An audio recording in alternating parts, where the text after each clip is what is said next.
ఫైనల్‌గా ఏం అప్పీల్ చేస్తావు ప్రభుత్వానికి లేకపోతే ప్రజలకి, ఓటర్లకి? ప్రభుత్వానికి మేము ఒకటే అప్పీల్ చేస్తున్నాం. ఎందుకంటే మాకు కాంగ్రెస్ నాయకులకి అప్పుడు ఎలక్షన్లో మేమే అంత దగ్గరుండి సపోర్ట్ చేసినాము. గెలిస్తే కొంత మంచి పాలన ఉంటుంది, మాకు ఉద్యోగ అవకాశాలు వస్తాయని చెప్పేసి చేసినాము. ఇలా అందరికీ కూడా తెలుసు. కాబట్టి దయచేసి ఇప్పటికైనా కూడా మీరు కొంచెం మారాలి, బుద్ధి తెచ్చుకోండి. సంపాదించుకుని చాలు, మీరు చచ్చిపోయినప్పుడు ఏం పట్టుకపోరు.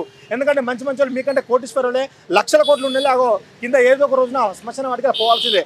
కాబట్టి మనం మంచి పాలన అందిస్తే ప్రజలు మిమ్మల్ని గుండెలో పెట్టుకుంటారు.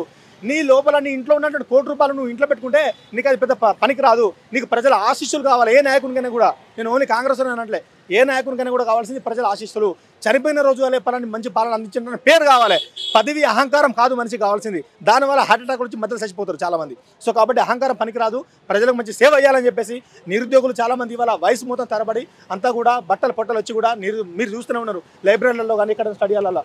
కాబట్టి పాపం వాళ్ళ యొక్క ఏడుపు మీకు తలగద్దు.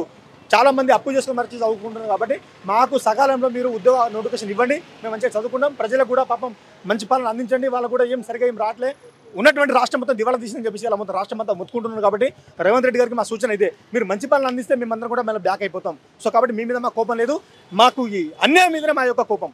ఈ అన్యాయం జరుగుతుంది కాబట్టి మాకు న్యాయం కోసం మేము ఇలా ఈ స్టెప్ తీసుకున్నామన్న.